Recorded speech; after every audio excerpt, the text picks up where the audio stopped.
Welcome, everybody, to another edition of the Exes podcast. I'm Scott. I'm Therese. And we are the Exes. We are the crime-fighting exes, duo, best friends, fill in the blank, whatever you want. That's what we are. Obsessed with crime at this point, but And Therese, I'm sorry you're feeling a little under the weather today, so we're going to. We might not go the full hour today, folks, just because we're. I've also been working a lot, so I'm a little tired. But we got some important stuff to talk about today, Therese. I know. This is crazy. Where would you like to start today? I mean, we were going to talk about some fun stuff and other things, but I think we need to talk about our crimes because there's some stuff going on that's just some crazy shit. Yeah, I think the Lori Vallow. All right, so let's just do a quick recap. We've got Lori Vallow and Chad Daybell. She is now Lori Daybell, but we're going with Vallow. That's her maiden name. They got married. Well, it's not actually. It's one of her married names. It's one of her married names. The one that she killed. So. Yeah, but she, her and Chad Daybell are both in jail, awaiting trial, for the death of multiple people. Not the least of which were Lori Vallow's two children. Their names are eluding me for the moment. What were their names? JJ and Tylee. JJ and Tylee. Uh-huh. And if that wasn't enough, here's the twisted family tree of the Vallow Daybells. Not only are they being charged with the deaths of Tylee and Joshua or JJ, they're also being charged in the top left corner. You can see Tammy Daybell, which was Chad's wife before he married Lori, and she died under mysterious circumstances, and now they're charged with her murder as well. If you want to keep going, her ex-husband, who was not her ex-husband at the time, was separated husband, was killed in self-defense by her brother Alex, who also died.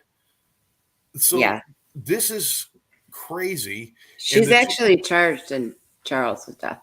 She is charged with his death? Yeah, too? She's going to have to face trial in Arizona for that. Wow. And then just so you know, so basically we've got two murderers and a bunch of dead people on the left side. On the right side, Kay Woodcock and Larry Woodcock are JJ's grandparents. And they are kind of in the middle of what's going on here now. So they're charging all these charges again. 1, 2, 3, 4. At least 4 murder charges are coming against one of them, both of them, or them together. Mm-hmm. But what's going on? I mean, they're set up for trial. They did separate them. They're going to try separately. But she's in court this morning. What the hell was she doing in court this morning? Yeah, well, they moved her last week over to the different county where her trial is going to take place, which starts next week, Monday, I believe. She was in court today because her lawyers were arguing that the victims shouldn't be in the courtroom to hear the testimony before they go on the stand, like if they're going to be witnesses. Now, the day before, the prosecution put out all of their subpoenas of who they're going to bring in as witnesses, 187. The prosecutor has 187 witnesses to call to the stand? Well, I mean, that's what he put on his list. Holy crap. I thought that was a standard practice, Therese. Correct me if I'm wrong, that if you're going to be on the stand, you can't sit and watch the rest of the trial. Unless you're a victim of the crime, which the grandparents would qualify, the children would qualify, like his Chad Daybell's children. So and her son Colby.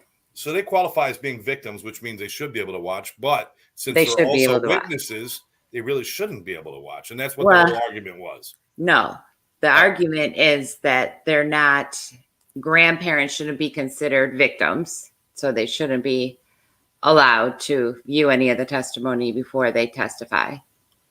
Because they're saying that the only ones that qualify are the children of, or like Colby, because he's a sibling of the kids that died. Yeah, but and Chad Daybell's kids, because she's charged with also the conspiracy of Tammy, but they don't think that the Daybell kids are coming. So it was really a hearing to try and keep Kay and Larry out of the courtroom as much as they could. Basically, is what it was. And again, this is Kay and Larry. They don't want them in the courtroom. They don't want them having information about the case unless they're called to the stand, but that's, you can't stop that. But they don't want them in the courtroom because in truth, Kay and Larry Woodcock, the grandparents, and I guess you would say step grandparents of Tylee, were the ones who were basically leading the charge to find these children when they disappeared. Yes.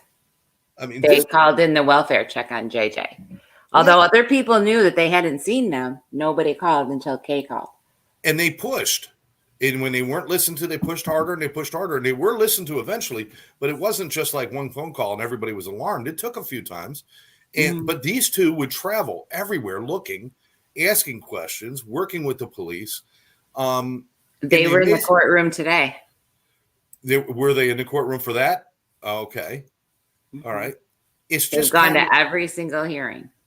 If they're not victims of this crime, I don't know what a victim is because they're grandchildren. The two children they raised as their grandchildren were murdered. And the only other one that's really in this mix that's not on our chart here is Lori Vallow's other son. What's his name? Colby Ryan. Colby. And he is also a victim, I would assume. You could count him as a victim. But I think all immediate family members and grandparents, is that immediate family or no? I mean, I think so. They're trying. I think so. But they're also trying to bring up the fact that because JJ was adopted, that the parental rights were given away. And so that technically makes them aunt and uncle, great aunt and uncle, because she was actually Charles's sister. But they're trying to limit them in the courtroom as much as they can, because they can't tell them they can't be there after they testify. All right. Exactly. As long as they get a seat, they can be there. So, I mean, it's just another kind of middle finger from Lori to them. It really is. I mean, she already put this entire family through hell. And now I don't know what kind of legal games they're going to try to play on this, because not wanting those two to be watching, again, those two who led the charge, most of this would have been swept away, or at least it would have been harder to track without these two. For them not to watch, I don't know. I don't know if they're going to try to discredit them without them being there. I don't know. I don't know what they're going to do. Terry is joining us. She says, you can't make this stuff up. You know, Terry, you can't. If you saw this in a Lifetime movie, you'd say, this is so ridiculous. Families would not destroy themselves like this, and this would not happen. And remember, the whole basis of this is that Chad and Tammy believed everybody that they killed were zombies. So let's not forget that. Chad and Lori. That's what I said. What did I say? Chad and Tammy. Who's Tammy? His wife that died. Oh, okay. Well, no, she was a zombie. Sorry. Judy's with us. It says, wow. Can you imagine being a juror on this? I would love to be a juror on this. Oh my gosh. That would be like a dream come true. I think you've got a little too much of an idea already in your head to be a juror. Could you really be impartial? Would there be? In this case, no. No.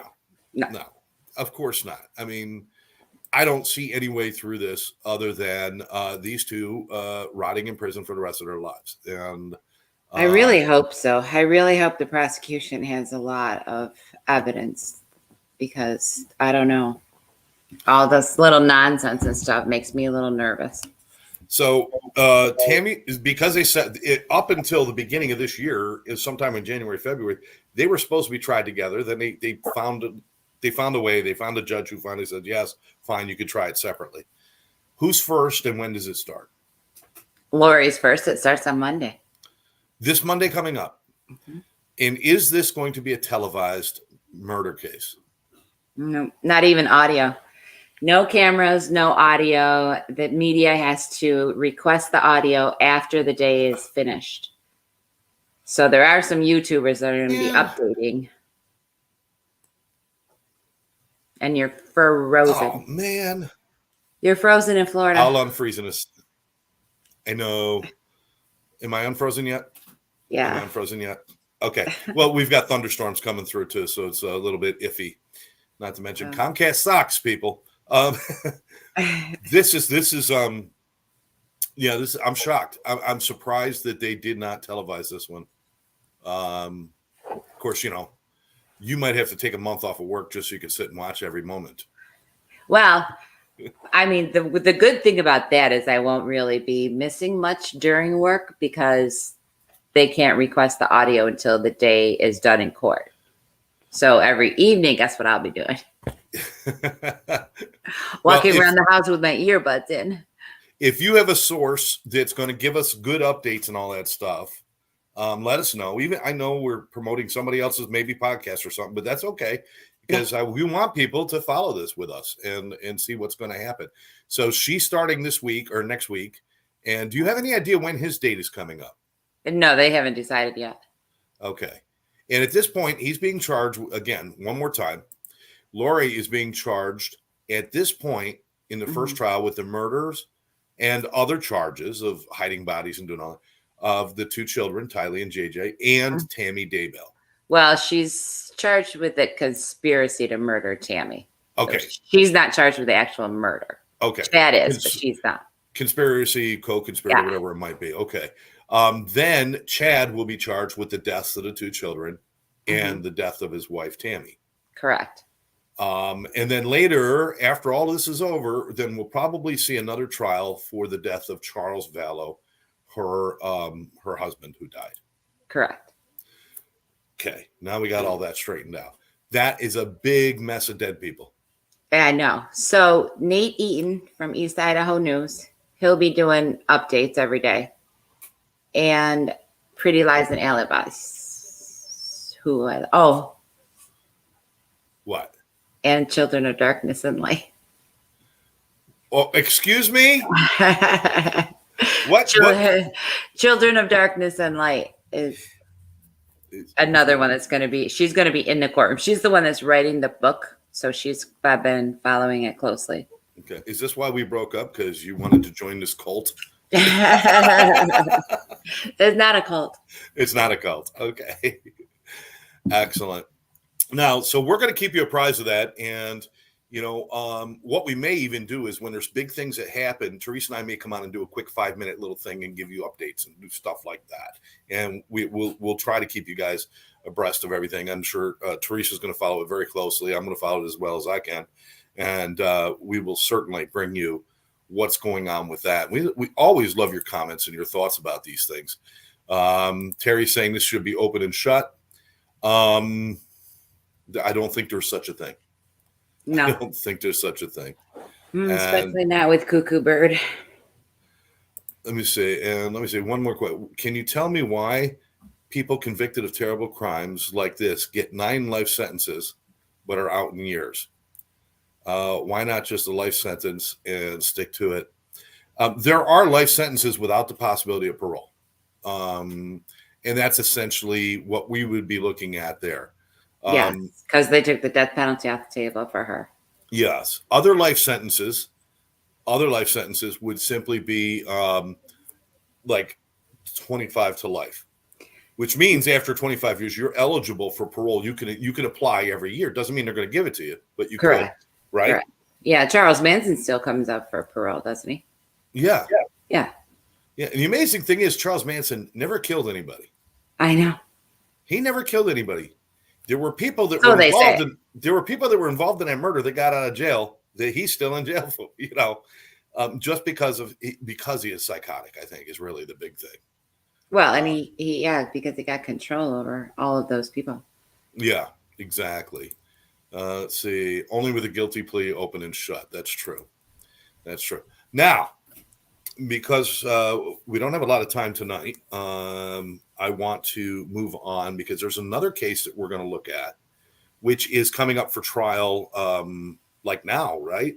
Yeah, I think they're choosing the jury right now. Yeah. And this is a case that I don't think a lot of people have heard about, and it centers around this boy, and his name is Gannon Stauch. Am I saying that right? Stauch? I don't know. I've heard it all. Stauch. I don't know. I don't know the correct saying. It's Stauch. Stauch. Whatever it is. We're going to go with Stauch for our show. Okay. Gannon Stauch. How old was this kid? 11. 11 years old. And this all occurred back in the beginning in January, February, and March of 2020. Yes. Can you give us a quick rundown of what happened here? He was reported missing or a runaway by his stepmother, who then started making up all kinds of different stories about where he was and why he wasn't in school, and that he was homesick, but then he went to a friend's house, but she didn't know who the friend was. Blah, blah, blah, blah, blah. Turns out that they charged her with his murder. His body was found 1,400 miles away in Florida. Florida, yay! Home of all serial killers. Yeah. They said the county today, and I forgot what it is. Polk County sounds right. Yeah. Yes. Yeah. So they found construction worker found him under a bridge in a suitcase. Yeah. Killed, of course. And then she had fled to North Carolina. They got her there. On the travel back to Colorado, she tried to assault one of the officers transporting her and tried to escape. So she's in trouble for that. Wow. And she was caught in jail trying to make plans to escape her cell with a broomstick. With a broomstick? Yeah, she had lost weight on purpose, and she tried to pay another inmate to get her a broomstick so she could break the window. And she thought she could lose enough weight to slip out through the bars or something. I don't know. Oh my God. Somebody's been watching too much escape movies. So at the end of the day, there was a 2-month period where the world was looking for Gannon, or a month or so that they were looking for him. It was a little bit, yeah. Yeah. The family, and that's the mother is Letitia, I believe her name is. No. That's the stepmother. The stepmother, I mean. Yeah, Lainey. Letitia. That's Lainey. That's her. That's the mom, and that's his sister, and that's his dad. Okay, so that's not okay. So, but they were going on TV saying, "Please return our son," because they thought he was kidnapped or something, right? Well, yeah, he was missing. He was missing, and it because turns out Al is in the military, and he was out of town when he went missing. Okay, so this is the mom, the dad, and the sister. But apparently, I guess he lived with the dad and the stepmother. Or at least was with them at that time. This is the stepmother, and her name is Letitia. And Letitia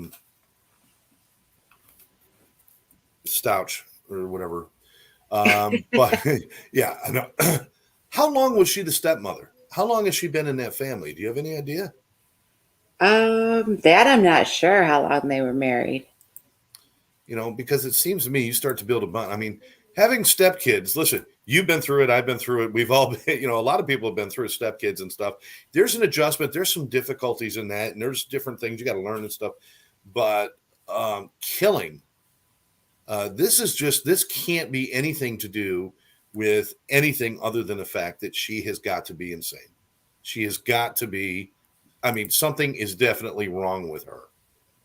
I don't know if you could see it. That's not a really great picture, but the look on her face says to me nothing but evil. Yeah.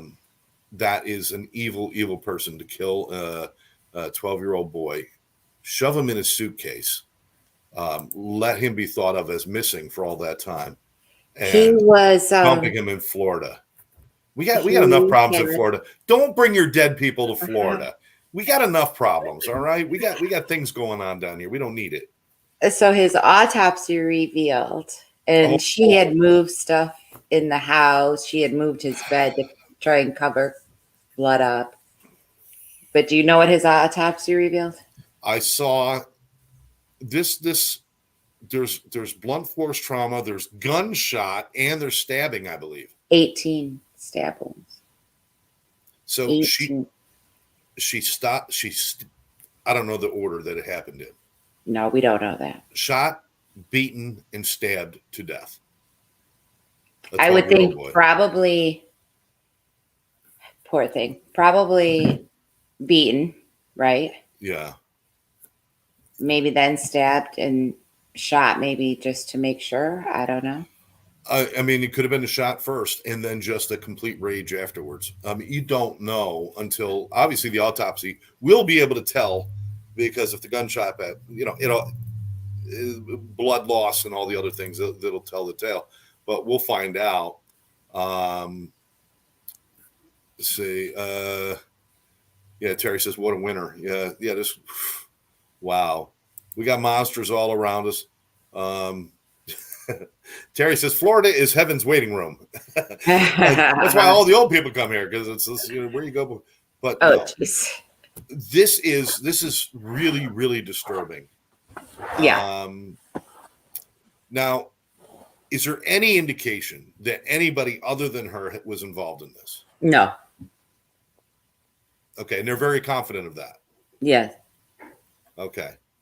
All right. Now, her daughter, she has a teenage daughter of her own that was, I think, 17 at the time. All right. She may have information, but they don't think that she was involved. I think her mother tried to drag her into some of like her interviews and stuff, but that I don't think the girl was involved. She just happened to be the daughter of a psychopath. Psychopath, pretty much, yeah. I mean, what else would you call it? Right. If there's a psychopath picture out there, that was it. Are we talking death penalty in this case? Is this death penalty state? Did this happen in? Colorado? I believe Colorado is death penalty. I think, though, that she changed her plea to guilty by reason of temporary insanity, something like that. So I don't think you can get death penalty with that plea, because they don't want to put crazy people to death. And Judy says, scary, isn't it? The evil all around us, of course. If somebody's going to say that somebody has a true mental health disorder, a true diagnosed mental health disorder, where they have an impulse control problem, they have different issues or whatever it might be, I can understand using that, not as an excuse, but certainly as an extenuating circumstance where we might want to put her in a mental health hospital or something like that, a guarded, high security mental health facility. Certainly, I mean, still just the same as a prison sentence. I don't think she should get out. But the idea of temporary insanity is the one that really gets me. I mean, I might offend people. I apologize. Yeah, I actually learned to apologize. But he's going to say it anyway. I actually learned to apologize first, Therese. I'm getting there. I don't believe in temporary insanity. I believe that temporary, you could lose control of your emotions. Temporarily, you can get angry. You could do those things. You're either insane or you're not insane. Insanity does not come and go at a whim for you to just say, well, that's what happened. Unless there is some sort of medical thing that happened. There's a tumor in the brain or something like that. These people come up with this. Here's the thing. Beating, stabbing, and shooting a 12-year-old child is insane. You want to say temporary insanity? I agree. It was insane, because only an insane person can do that. Does not absolve you. It does not absolve you, and it should not give you any sort of leverage in your sentencing. I'm sorry. That's just how I think about it. Yeah. And she may be a candidate for like a mental health prison, because she has written letters to the judge. She has said that she's getting threats in her peanut butter. Whoa. I'm sorry. Skippy is scaring her? Yeah. She's been getting threats in her peanut butter in jail. Yeah. And funny you should say something about a tumor, because she went through one competency testing, which she is competent to stand trial. She may have mental illness, but she's competent to stand trial. The second report was not turned in on time, and up to like last week, it wasn't turned in. So the judge said, never mind. I don't want it. I don't care, because you've had 8 months to get it to me. And there was supposed to be an MRI done, and that hadn't been done. So he's like, I'm canceling it. We don't need it. Wow. So I give him credit for that, because, Absolutely.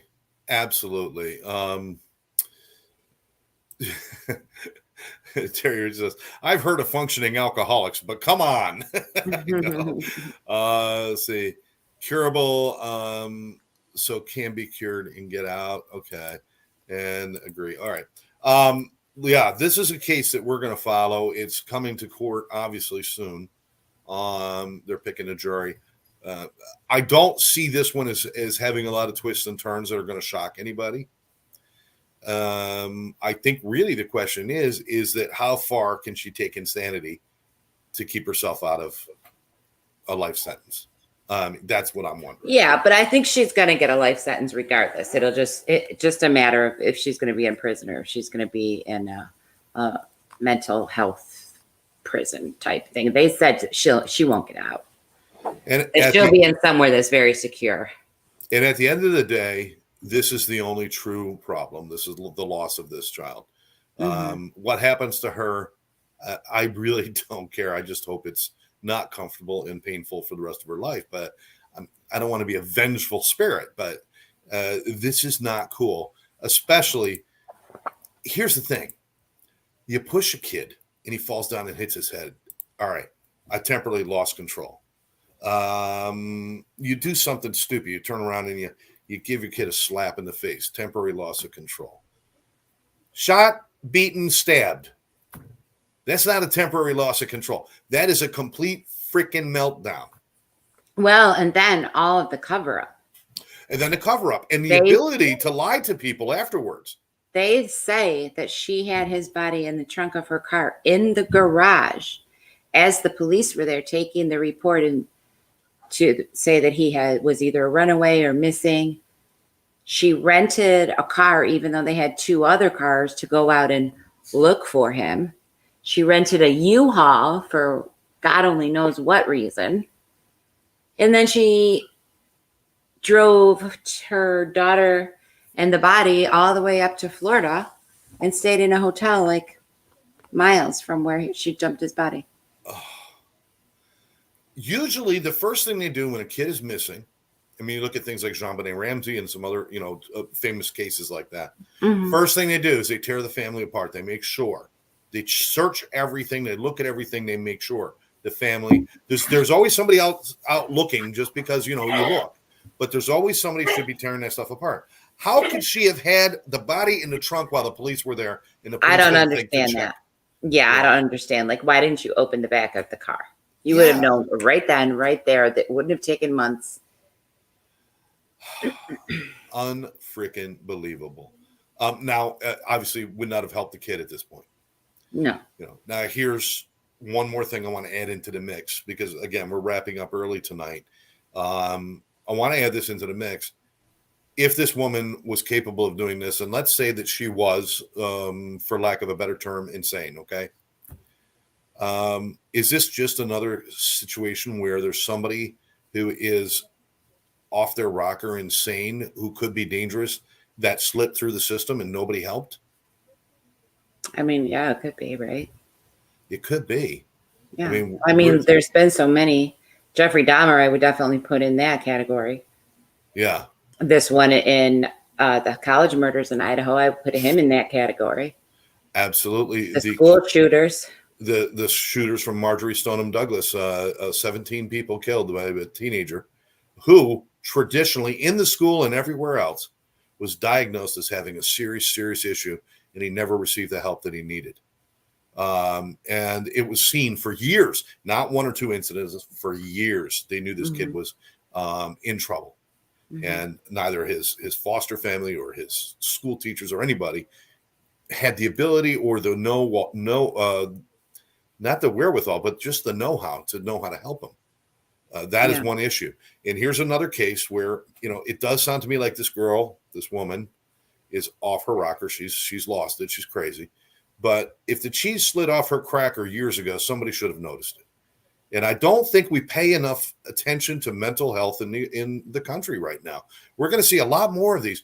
Therese, since our last show, there's been another school shooting. Yeah, Nashville. It's just, what is going on with us that we are letting people slip through our fingers like this? It's very sad. Very, very sad.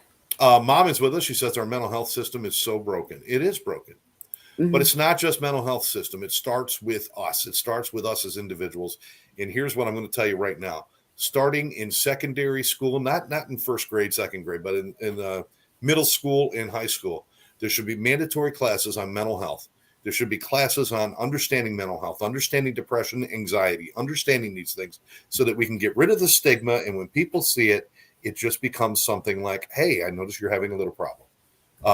We need to normalize people have problems and start talking. I don't even want to hear this. I'm going to share this, Therese. 131 mass shootings since January. That's awful. It's awful. That is terrible. It's awful. And I have fear for my children being out there, my grandchildren now being out there. Teresa, I know you do too. What is going to happen? What is going to happen? We fight the wrong fights. We know that guns were a problem in our country. We don't take care of those. Why? Because we've got congressmen, senators, and presidents who are elected who do not represent any of you. And I'm sorry, if you believe they do, you're lying to yourself. These people, their only job is to keep their job. That's the only thing they're doing. And the only way they do that is by keeping big interest paying their way. How long ago was the Sandy Hook? Sandy Hook was about 3 years before Marjorie Stoneman Douglas, I think. Was it that soon? I thought it was longer than that. Oh, no, maybe longer. Sandy Hook, I don't remember, but that was it's crazy. Because I keep, like, a lot of times when some of my crime shows are starting, I get that petition commercial for Sandy Hook Elementary School. I was in 2012. Oh, wow. That goes 2012. And I thought that was because when I saw it, and this was after the Nashville, I saw the ad coming up, and I'm like, I can't believe that we've been at this since that happened. Yeah. Like, they have had this movement going since then. Right. It's nothing's happening. No. Nothing is happening. I've said it before, I'll say it again. In Australia, they had a mass shooting. Port Arthur, huge mass shooting. The government stepped forward, said, that's it. Everybody, you're losing your guns. We're not going to, nobody has guns except for the specific hunting type guns, but no guns of weapons like automatic weapons, anything like that. And the Australian people came together. They came together and they said, yes, okay. Maybe a few people were pissed off, but they all came together and said, that is the right thing to do.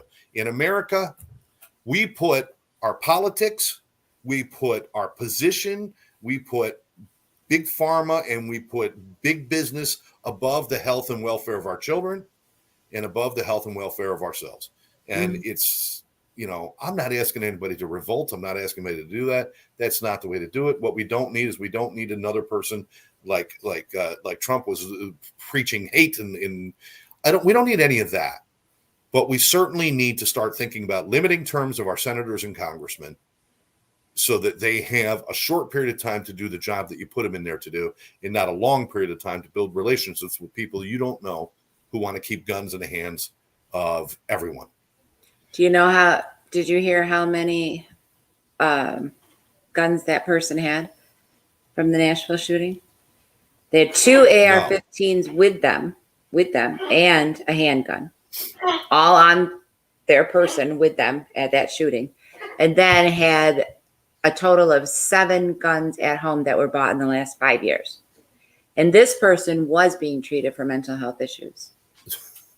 And apparently the parents didn't know that there was that many guns hidden in the house. Like, really? 7 guns? You've never seen one of them. How old was this person? Do you remember? 28. 28. I'll tell you, we got to start thinking about something different. Our leaders are too busy banning books and going after drag queens to take care of gun legislation. I agree. What happens if they take away guns from people? What happens? What happens if they do? I don't know. What happens if they put down laws? The NRA is going to go pull all their money from them. That's exactly what's going to happen. Mm-hmm. So what they do is they try to distract you. They try to tell you that one guy down the street coming out as transgender is a danger to your society, but a kid with an AK-47 is not a danger. Are you serious? That's not a danger? I know. I'll tell you what. Put me in a colony with transgenders and people with bad books and people with I want all of that. Just keep the guns away from me. I don't care. It's wrong. Yeah, Terry says only the criminals will have guns. See, the thing is that people, what they don't understand is in Australia, if you wanted to buy an assault rifle in Australia, it would cost you $30,000 because you got to get it through the black market. Here, you can get a rifle that you can actually convert to an assault rifle from Walmart in the mail for $2,000. You can buy assault rifles. Or you can buy assault rifles. Those assault rifles were purchased legally. Yeah. And they're not paying $30,000 for them. I know they're saying criminals will have them, but it's not like they're going to be prolific. It's not like somebody crazy can go down the street and buy guns on the black market. It's not going to happen. It's just, I don't know. The whole it would be a lot less. It would be a lot less accessible. I mean, it would make it harder. And why wouldn't we want to make it harder? And why do assault rifles have to be available to the public anyway?